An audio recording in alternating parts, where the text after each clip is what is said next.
Hello बच्चों, क्या हाल है। तो देखने से लग रहा है कि आप लोग का फिजिक्स का पढ़ाई चल रहा है, तो चलना भी चाहिए। तो हम लोग 12th का विद्युत धारा शुरू किए थे और उसी विद्युत धारा को हम लोग आगे बढ़ाने जा रहे हैं। तो माय नेम इज एम.के. सिंह और एम.के. सिंह फिजिक्स स्टडी सेंटर के नाम से चैनल है। इसी चैनल के तहत आप लोग का फिजिक्स का पढ़ाई चल रहा है। तो 12th का विद्युत धारा हम लोग शुरू किए थे। 12th का विद्युत धारा, तो विद्युत धारा में हम लोग प्रतिरोधकता देखे थे। इसके पिछले क्लास में जो हम लोग देखे थे वो देखे थे प्रतिरोधकता। क्या देखे थे? प्रतिरोधकता देखे थे। तो प्रतिरोधकता को ही फिर हम लोग आगे बढ़ा रहे हैं उसी से रिलेटेड। तो प्रतिरोधकता, तो इसमें हम लोग अब देखने जा रहे हैं कि प्रतिरोधकता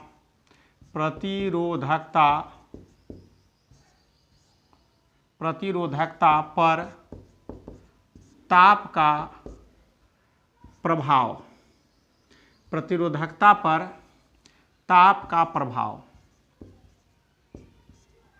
है ना। तो प्रतिरोधकता पर ताप का प्रभाव देखने जा रहे हैं। तो हम जानते हैं कि चालक का प्रतिरोधकता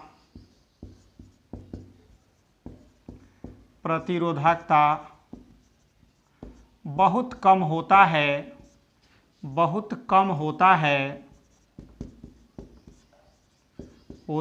लेकिन ताप बढ़ने पर चालक की प्रतिरोधकता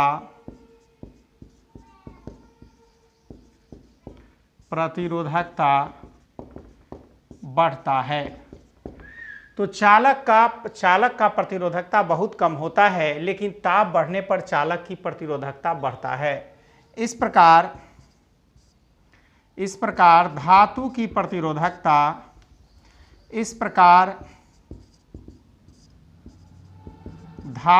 प्रतिरोधकता,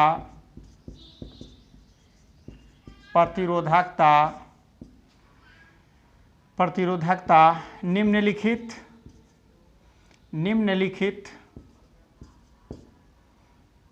धातु की प्रतिरोधकता ताप के साथ इस प्रकार धातु की प्रतिरोधकता ताप के साथ संबंध, इस प्रकार धातु की प्रतिरोधकता ताप के साथ संबंध ρT बराबर ρ0 1 प्लस अल्फा टी रखता है, जहाँ ρT T डिग्री सेल्सियस ताप पर प्रतिरोधकता है। T डिग्री सेल्सियस ताप पर प्रतिरोधकता है। ρ0 0 डिग्री सेल्सियस ताप पर प्रतिरोधकता है। और अल्फा टी ताप है और अल्फा प्रतिरोधकता ताप गुणांक है। प्रतिरोधकता ताप गुणांक है। तो हम लोग देख लिए किसी धातु की प्रतिरोधकता जो है तो ताप के साथ निम्नलिखित प्रकार से संबंधित है। ρT बराबर ρ0 1 प्लस अल्फा टी रखता है। ρT T डिग्री सेल्सियस पर ताप पर प्रतिरोधकता है। ρ 0 डिग्री सेल्सियस ताप पर प्रतिरोधकता है और T ताप है। अल्फा प्रतिरोधकता ताप गुणांक है। पर अल्फा का एसआई मात्रक इसका होता है केल्विन -1। इसका एसआई मात्रक होता है केल्विन -1। तो यही रिलेशन देता है, प्रतिरोधकता ताप के साथ संबंध देता है। ठीक है। उसके बाद इसी में नोट कर लीजिए, नोट करके लिख लीजिए कि मिश्र धातु की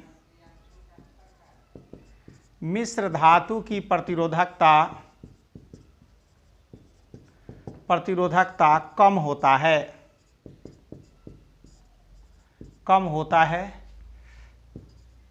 मिश्र धातु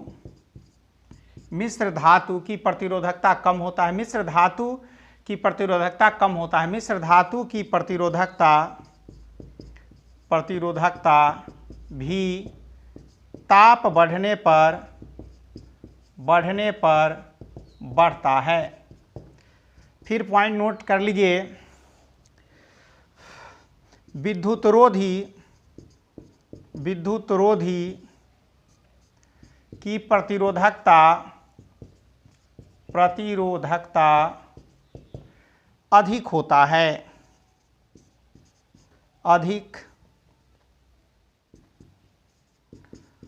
है। विद्युतरोधी की प्रतिरोधकता अधिक होता है।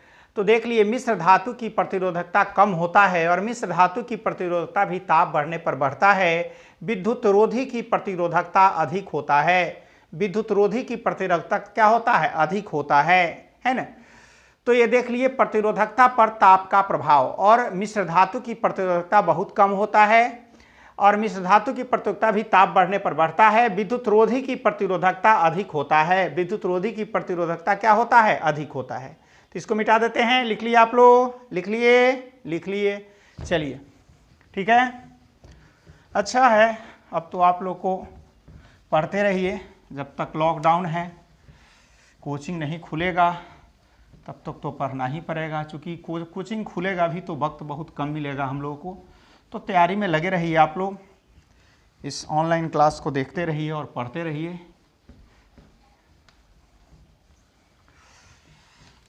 अब देखिए, अब इसके बाद हम लोग को देखना है इसमें अगला टॉपिक, चालक, विद्युतरोधी, चालक, विद्युतरोधी और चालक, विद्युतरोधी और अर्धचालक। तो पहले हम लोग देखते हैं चालक। तो चालक है वह पदार्थ जिसकी प्रतिरोधकता कम होता है। वह पदार्थ जिसकी प्रतिरोधकता कम होता है तथा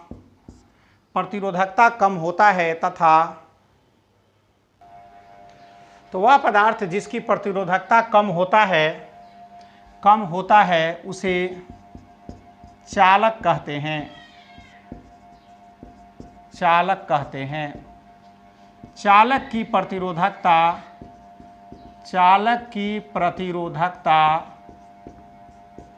ताप बढ़ने पर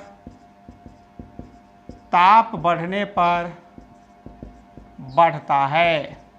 तो वह पदार्थ जिसकी प्रतिरोधकता कम होता है उसे चालक कहते हैं। चालक की प्रतिरोधकता ताप बढ़ने पर बढ़ता है।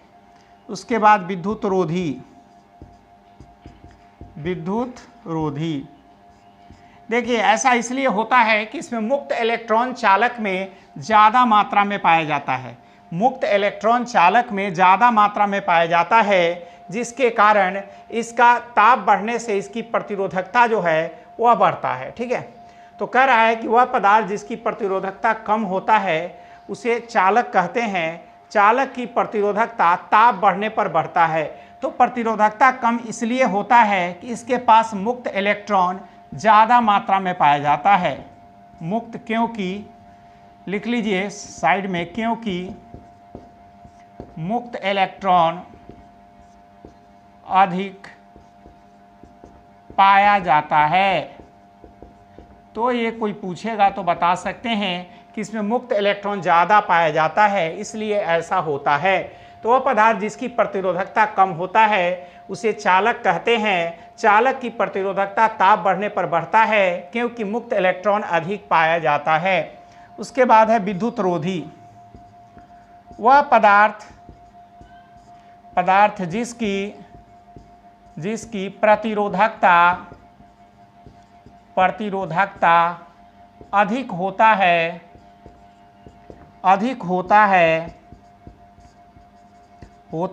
उसे विद्युत रोधी कहते हैं।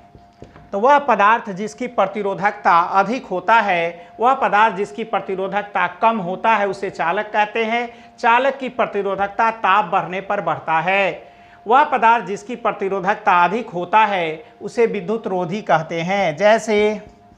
जैसे में रबर, कांच, चीनी मिट्टी, है ना, ये सब जो है विद्युत रोधी है। क्यों ऐसा होता है? क्योंकि इसके पास मुक्त इलेक्ट्रॉन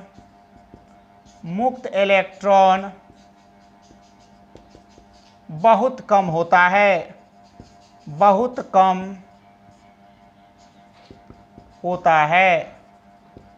है ना। तो क्योंकि इसके पास मुक्त इलेक्ट्रॉन बहुत कम होता है तो वह पदार्थ जिसकी प्रतिरोधकता अधिक होता है उसे विद्युत रोधी कहते हैं। रबर, कांच, चीनी मिट्टी, क्योंकि इसके पास मुक्त इलेक्ट्रॉन बहुत कम होता है। इसके पास मुक्त इलेक्ट्रॉन बहुत कम होता है। क्या होता है? बहुत कम होता है, क्योंकि इसके पास मुक्त इलेक्ट्रॉन बहुत कम होता है। उसके बाद अर्धचालक। वह पदार्थ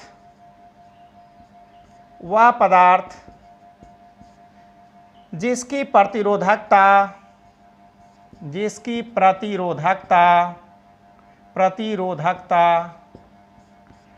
चालक और विद्युत रोधी, वह पदार्थ जिसकी प्रतिरोधकता चालक और विद्युत रोधी के बीच होता है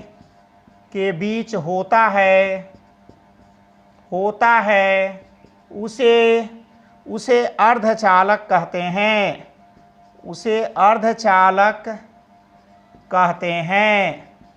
वह पदार्थ जिसकी प्रतिरोधकता चालक और विद्युत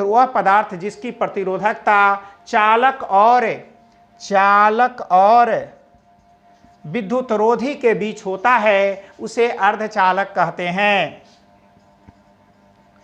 अर्धचालक की प्रतिरोधकता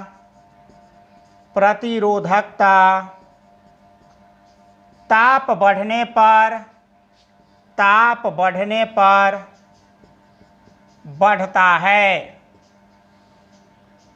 बढ़ता है। तो अर्धचालक की प्रतिरोधकता ताप बढ़ने पर बढ़ता है। तो वह पदार्थ जिसकी प्रतिरोधकता चालक और विद्युत रोधी के बीच होता है उसे अर्धचालक कहते हैं। अर्धचालक की प्रतिरोधकता ताप बढ़ने पर बढ़ता है। वह पदार्थ जिसकी प्रतिरोधकता अधिक होता है उसे विद्युत रोधी कहते हैं। वह पदार्थ जिसकी प्रतिरोधकता कम होता है उसे चालक कहते हैं। तो ये हम लोग देख लिए प्रतिरोधकता के आधार पर चालक, विद्युत रोधी और अर्धचालक। तो लिख लिया आप लोग, इसको मिटा दे, चूंकि ये लिखना है, याद करना है, मिटा दे। ठीक, अब चलिए नेक्स्ट, फिर हम लोग आगे बढ़ते हैं।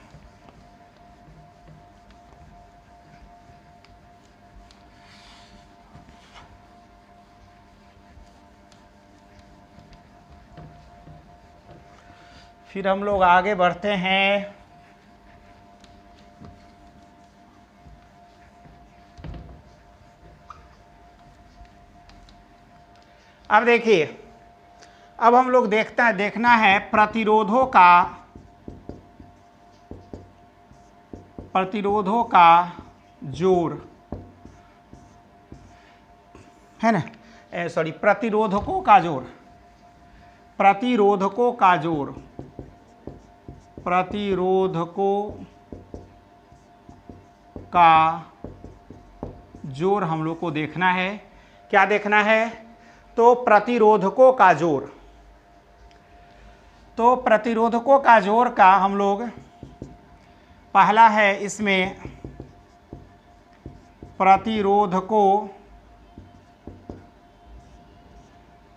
प्रतिरोधकों का श्रेणी क्रम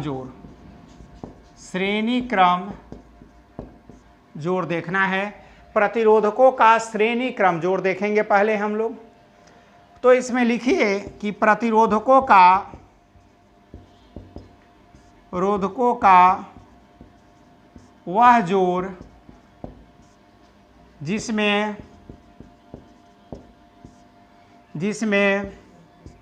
प्रत्येक प्रतिरोधक से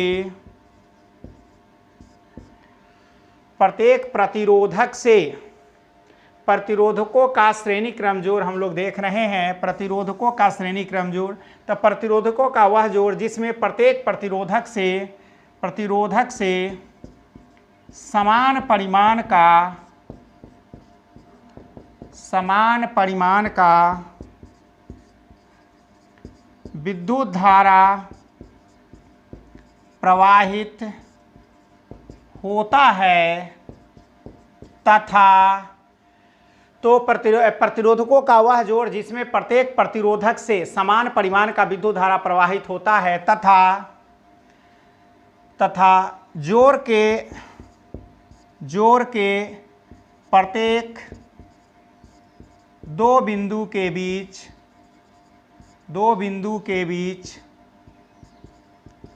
विभवांतर अलग अलग होता है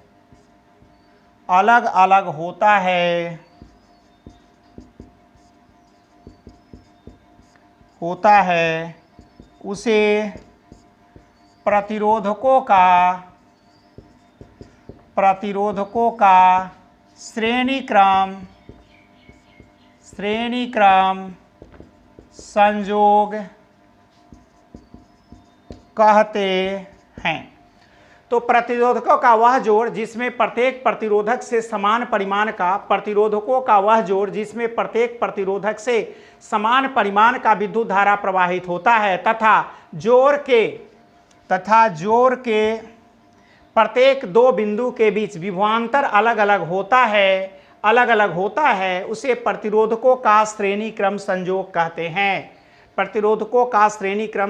कहते हैं। माना कि तीन प्रतिरोधक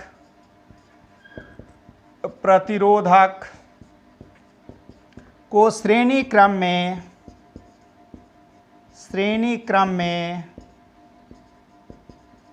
जोड़ा गया है जहां प्रत्येक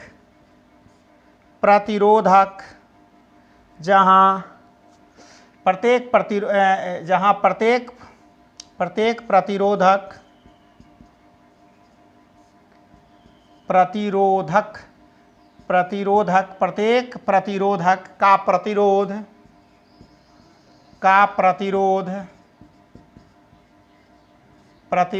R1, R2 और R3 है। माना कि तीन प्रतिरोधक को श्रेणी क्रम में जोड़ा गया है जहां प्रत्येक प्रतिरोधक का प्रतिरोध R1, R2 और R3 है। R1, R2 और R3 है ना।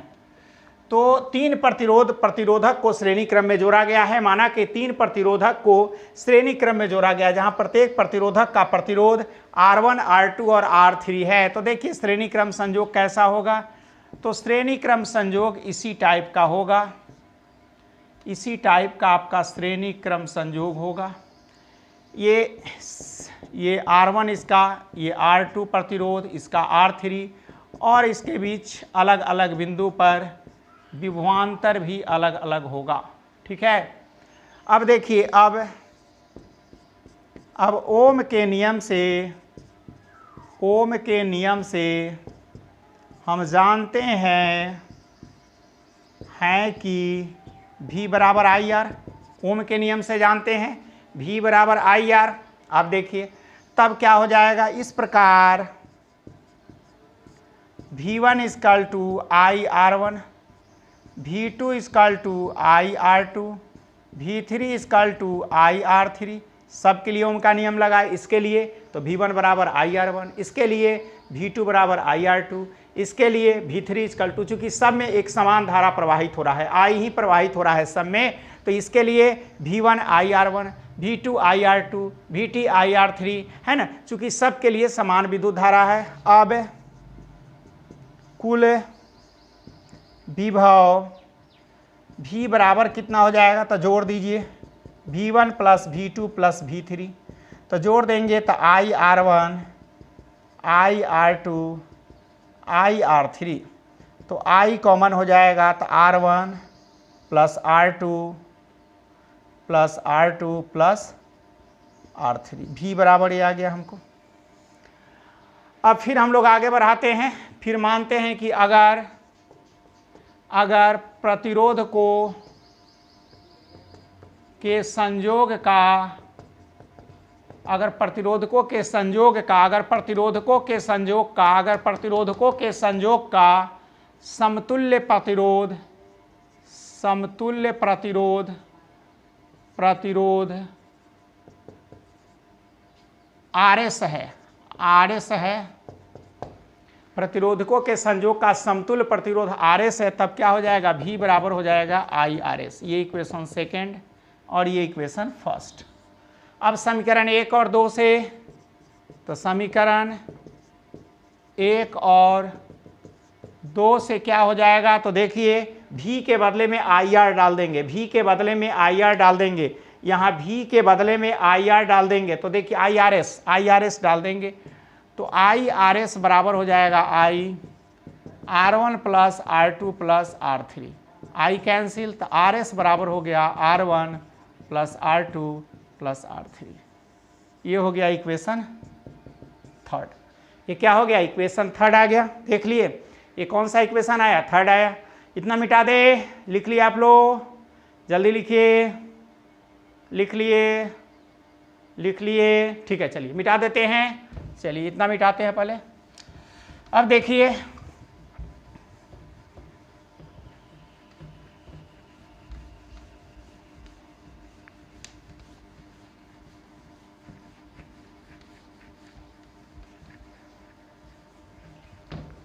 थोड़ा साफ से मिटा देते हैं, देख लीजिए, पढ़ना पड़ेगा अब आप लोग को, पढ़िए पढ़िए, जो पढ़ा रहे हैं उसको याद भी करते जाइएगा। और आप लोग शायद ठीक से नहीं पढ़ रहे हैं, मन लगाकर पढ़िए, ठीक है। अब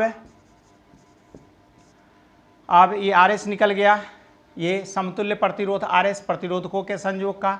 अब अगर n प्रतिरोधकों को अगर n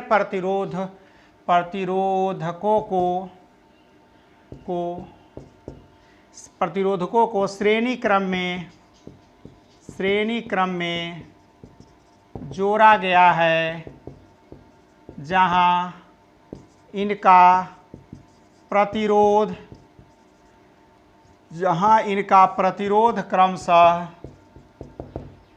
क्रमशः R1, R2, R3, R1, R2, R3 dot Rn है, तब RS बराबर R1 plus R2 plus R3 plus Rn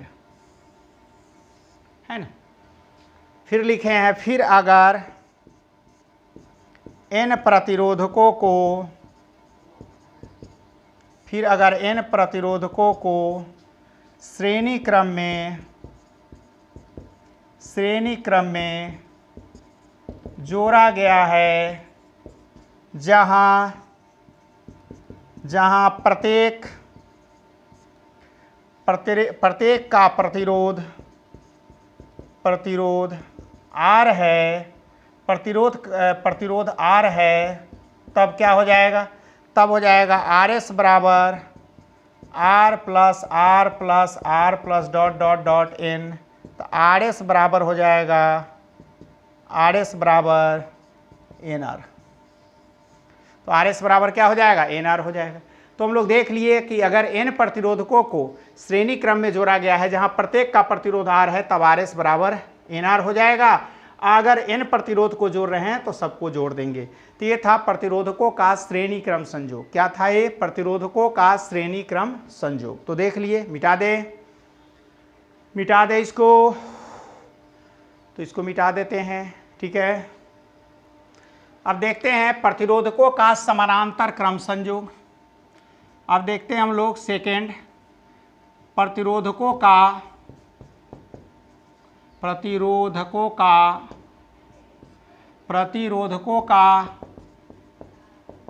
समानांतर क्रम जोड़। तो प्रतिरोधकों का वह जोड़ जिसमें प्रत्येक प्रतिरोध से, तो प्रतिरोधकों का वह जोड़, प्रतिरोधकों का वह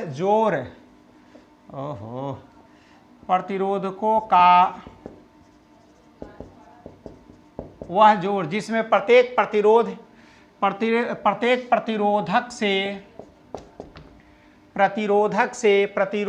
का वह जोड़ जिसमें प्रत्येक प्रतिरोधक से समान परिमाण का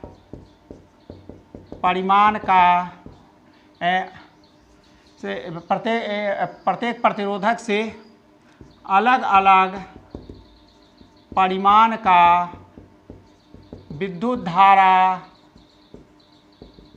प्रवाहित होता है, उसे, तो प्रतिरोधकों का वह जोड़ जिसमें प्रत्येक प्रतिरोधक से अलग अलग परिमाण का विद्युत धारा प्रवाहित होता है, उसे प्रतिरोधकों का समानांतर, अलग अलग परिमाण का विद्युत धारा प्रवाहित होता है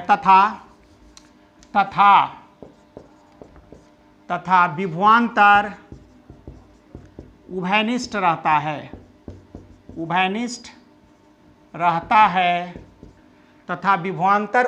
रहता है, उसे प्रतिरोधकों का समानांतर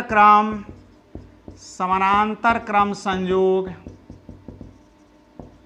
कहते हैं। तो प्रतिरोधकों का वह जोड़ जिसमें प्रत्येक प्रतिरोधक से अलग अलग परिमाण का विद्युत धारा प्रवाहित होता है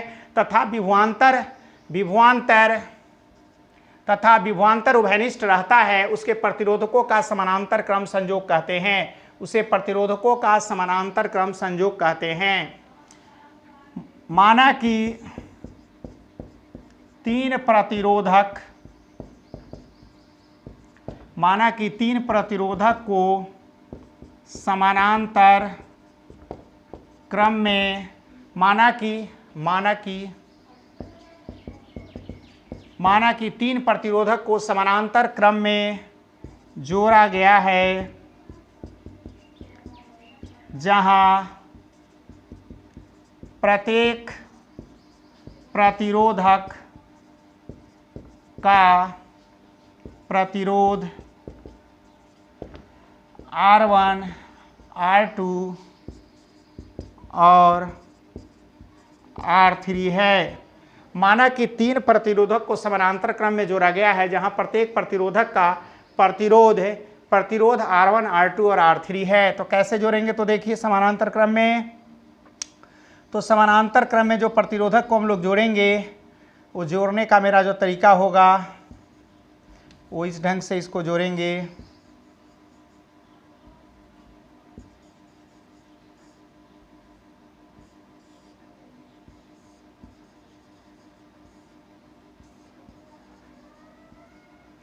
ऐसे जोड़ दिए, ए हो गया, बी हो गया, इसके बीच भी है, ये R1, ये R2, ये R3, इससे धारा I1, इससे I2, इससे I3। तो देख लिए, तो इससे धारा जो है ये जोड़ दिए इसको, ये सब कनेक्टेड है, कनेक्टेड है, कनेक्टेड है। तो ये R1, R2, R3 है प्रतिरोधक का प्रतिरोध, धारा इसमें I1, इसमें I2, इसमें I3 और इसके बीच विभवांतर भी है। अब फिर लगाइए, अब ओम के नियम से, अब ओम के नियम से, ओम के नियम से, तो ओम के नियम से हम लोग क्या जानते हैं, तो V बराबर आई आर, जल्दी जल्दी लिखिए। तो I बराबर क्या हो जाएगा, V बटा आर। तब इसके लिए एक प्रतिरोधक के लिए I1 होगा इस प्रकार, I1 बराबर कितना हो जाएगा बुआ, I1 बराबर हो जाएगा V बटा R1, चूँकि इसके V equal to I R, I equal to V बटा आर, तो इसके लिए V बटा R1। फिर I2 इसके लिए V बटा R2, चूँकि सब में V बराबर है, सिर्फ I1 I2 बदल रहा है। और I3 इसके लिए V बटा R3। तो देख लिए इसके लिए I1 इक्वल टू V बटा R1, इसके लिए I2 बराबर V बटा R2, इसके लिए I3 बराबर V बटा R3। तो सब के लिए बदल नहीं रहा है, सिर्फ V समान है, I1 I2 बदल रहा है। अब कुल धारा I बराबर हो जाएगा I1 plus I2 plus I3। तो I1 इक्वल टू V बटा R1, V बटा R2, V बटा R3। I बराबर आ जाएगा, तो I बराबर V कॉमन ले लेंगे, तो 1/R1, 1/R2, 1/R3। ये आ गया इक्वेशन फर्स्ट, इसको इक्वेशन फर्स्ट मान लीजिए। ठीक है, ये इक्वेशन फर्स्ट है। अब इसको मिटा देते हैं, लिख लिए आप लोग, इधर मिटा देते हैं। ठीक है,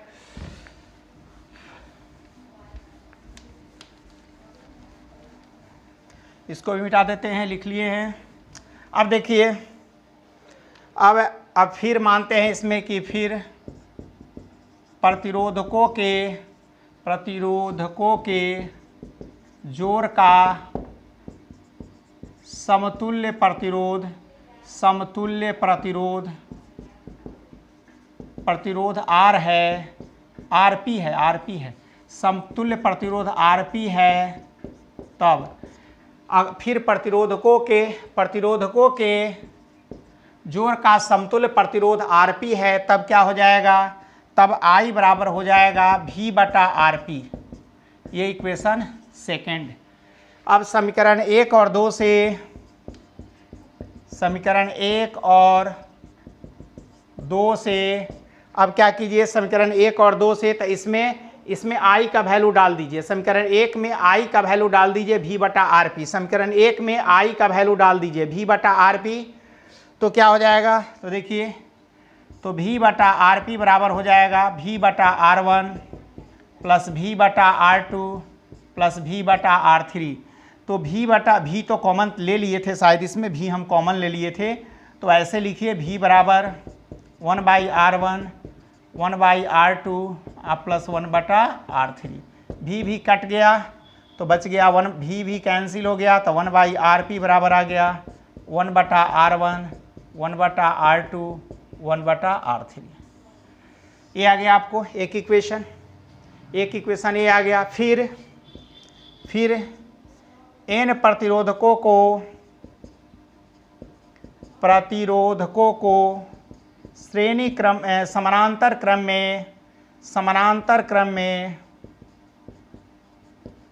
में जोड़ा गया है जहां प्रतिरोध क्रमशः R1, R2, R3, Rn है। फिर n प्रतिरोधकों को समानांतर क्रम में जोड़ा गया है जहां प्रतिरोध क्रमशः R1, R2, R3, Rn है। अब इसको मिटा देते हैं, लिख लिया आप लोग, इसको नोट करिए, जल्दी कर लिए। अब देखिए, तो क्या हो जाएगा, तब 1/RP बराबर हो जाएगा n प्रतिरोधकों को श्रेणी समानांतर क्रम में जोड़ा गया है जहां प्रतिरोध क्रमशः R1, R2, R3, Rn है। तब क्या हो जाएगा, तब यहाँ पर देखिए, 1/RP 1/R1, 1/R2, 1/R3 plus 1/Rn। फिर लिखिए, फिर n प्रतिरोधकों को श्रेणी क्रम में समानांतर क्रम में n प्रतिरोधकों को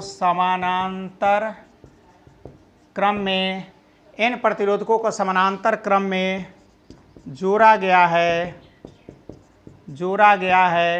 जहां n प्रतिरोधकों को समानांतर क्रम में जोड़ा गया है जहां प्रत्येक का प्रतिरोध R है, तब 1/Rp बराबर 1/R plus 1/R plus 1/R plus dot n। तो 1/Rp बराबर n/R, इसलिए Rp बराबर R/n।